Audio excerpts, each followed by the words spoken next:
Welcome to the MUFG Global Markets FX Week Ahead podcast with Lee Hardman, Senior Currency Analyst at MUFG. It's Friday, 22nd May 2026, and joining Lee to pose some questions on the financial market themes for the week ahead is Henry Cook, Senior Economist. This material is only intended for professional investors in jurisdictions in which its use is permitted under applicable laws, rules, and regulations. It has been produced for information purposes only and should not be construed as investment research or advice. MUFG EMEA disclaimers and disclosures can be located on our website. Hi, Henry.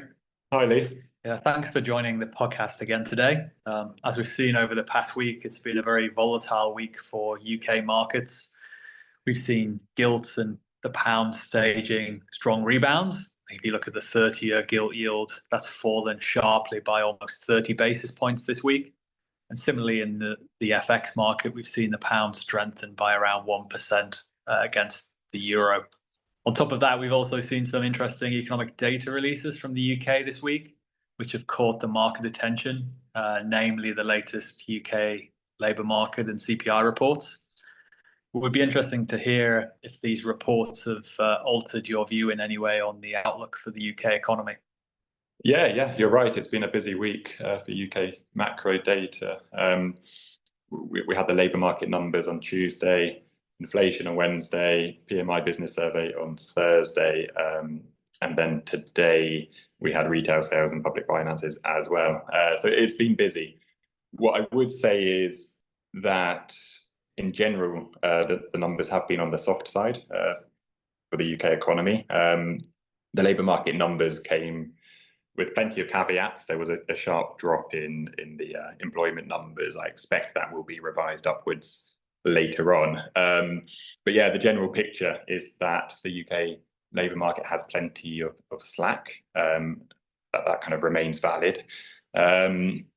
The PMIs, they were soft as well. The services component it's not been weaker since the pandemic. Q1 GDP was good, of course. I think we've talked about that before, and that there is a degree of momentum which will be carried forward. But yeah, it's clear that UK activity will slow over coming months. Retail sales, public finance numbers, yeah, they were weaker as well. The good news came in the inflation number. Headline inflation, 2.8%. That was down from 3.3% in March. April is always a key month with lots of moving parts. Annual price resets in services, government policy, energy price caps. But it all sort of worked out to produce a number which was below our expectations, below the Bank of England's expectations and the consensus. So yeah, a good outcome. What I would say is as it stands, the only obvious impact of the conflict in Iran on inflation is through fuel prices. That's the only impact so far. Unfortunately, that will change. Other numbers this week made it clear that there is plenty of inflation in the pipeline. In the UK, producer input prices rose almost 8%, I think, year on year. Factory gate prices 4%. It will still take a while for the impact of the war to kind of percolate through the economy, but it will happen. There's going to be a big step up in July when the household energy price cap in the UK increases somewhere in the region of 10 to 15%, I think. And then food prices, airfares, and other components, they're also going to start to kind of reflect the impact of the energy shock. So yeah, even if there is a settlement between the US and Iran quite soon, then we still see UK inflation as being on course to exceed 4% by year end. So yeah, I guess in that light, this week's number should be seen as temporary relief only, unfortunately, and we do have this kind of looming real income squeeze, which is going to increasingly weigh on UK activity.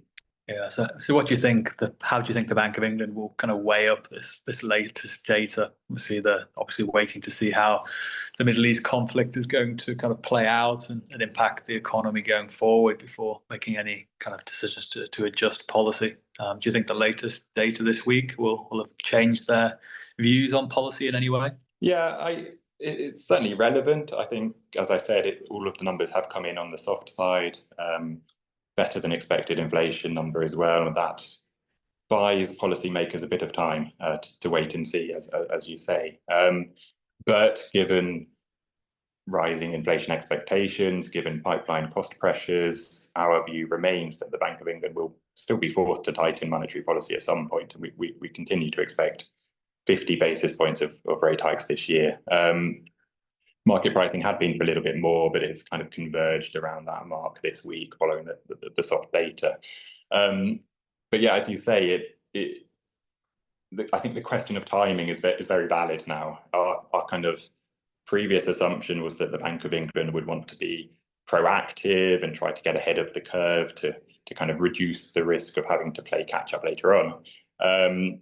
But we're not hearing much urgency from policymakers. I think the soft macro backdrop and the inflation number, like I said, it kind of buys a little bit more time. I was listening to Governor Bailey and others speak this week, and it seems that there is kind of recognition that tighter financial conditions on the back of rate hike expectations, that's already doing some of the work for the Bank of England here. But at some point, that needs to be backed up by policy action. And so we do think that the Bank of England will have to act at some point. In terms of timing, yeah, the next meeting in June looks too soon, I think. But a hike at the July meeting when we get new macro projections, yeah, I think it's a close call, but I think it's more likely than not at this point. How do you see it? Yeah, definitely looking at the market reaction this week, it's pretty clear that the rate market in the UK has moved to scale back future rate hikes from the Bank of England. So there's now about 50 basis points of hikes fully priced in by year end, which is now kind of more in line with our own kind of in-house view for 50 basis points of tightening this year from the Bank of England. That is down from about 50 to 75 basis points of hikes that were priced in at the end of last week. And like Henry said as well, definitely the market is a lot more confident now that the Bank of England will leave rates on hold at next month's meeting. The timing of the first hike kind of pushed out a little until the July policy meeting. Obviously, by that point in time, like we say, there should be more evidence there of the potential upside inflation risks, which gives the Bank of England the nudge to start kind of modestly tightening policy. And I think for kind of the gilt market, particularly at the long end of the curve, the dovish repricing that we've seen at the short end of the curve this week in response to the economic data, that's definitely helped to bring down yields at the long end of the curve. Going into this week, I think there were kind of two reasons why we thought the long end of the curve in the gilt market was being hit hard. One was the kind of fears that inflation was more persistent in the UK and that another energy price shock could even worsen that scenario for the UK economy. But like we saw this week, some of the inflation data did help to ease some of the concerns over persistent inflation risks, just at least before the latest energy price shock really hits the economy. The other reason why obviously the long end of the curve in the UK has been hit hard last week was the political developments in the UK. And on this week, we've seen definitely some kind of reassuring comments from a spokesperson from Andy Burnham, who is the front runner to become the next prime minister if he can win the by-election. One of his spokespersons said earlier this week that Burnham would stick to the government's fiscal rules, which are currently kind of constraining the government's ability to borrow more, to invest and spend. So if he sticks to those rules, and then that definitely would limit how much further he can loosen fiscal policy if he does become the next prime minister. So for kind of gilt holders, that's definitely a positive signal. and helps to ease some of the downside risks. And it does show as well, I think, that the gilt market does have the ability to kind of discipline politicians. Definitely since we had the Liz Truss mini budget shock a number of years ago, that negative gilt market reaction has forced politicians in the UK to water down some of their fiscal policies. And it definitely looks like, even at this early stage, that Andy Burnham is already starting to feel some of the heat from the gilt market. So that's definitely a good sign for the gilt market.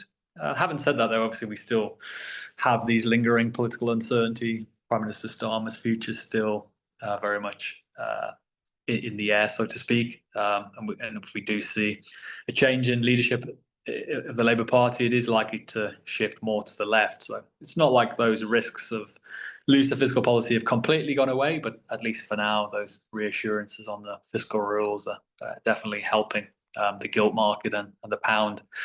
Be interesting to hear some of your thoughts as well as on the latest kind of political developments here in the UK, Henry.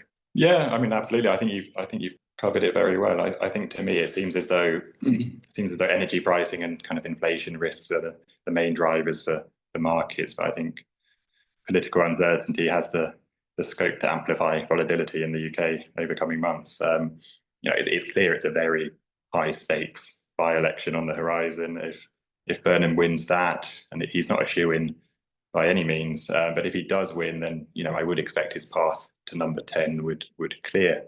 And it's plausible that he could be UK Prime Minister by the summer. And yeah, as you said, markets are wary about a shift toward looser fiscal policy. In that case, Burnham is seen as being more on the left of the Labour Party and less market sensitive than Prime Minister Starmer and Chancellor Reeves. But yeah, as you said, he's pragmatic, and the Liz Truss episode has clear lessons. So lots of uncertainty, and I think UK politics is certainly going to remain a key risk theme going forward. Well, thanks, Henry. Yeah, and definitely in terms of our outlook for the pound, definitely this week we have seen a relief rebound for the pound, but we don't think this kind of upward momentum will be sustained. We still think on balance that going forward, definitely into the summer period, that the risks are more skewed to the downside for the pound. If we see further evidence emerging that the UK economy is starting to slow more in response to the energy price shock, like we started to see this week with the PMI data, if that continues, we would expect that to feed through to a weaker pound as we head into that summer period. So that kind of brings an end to today's podcast. I want to say thank you to Henry again for joining the podcast, and to all our listeners, have a good week ahead. Thank you for listening to this MUFG Global Markets podcast. Rate, review, and subscribe. Contact your MUFG sales rep for more information. Come back next week for more insights from the Global Markets Research team.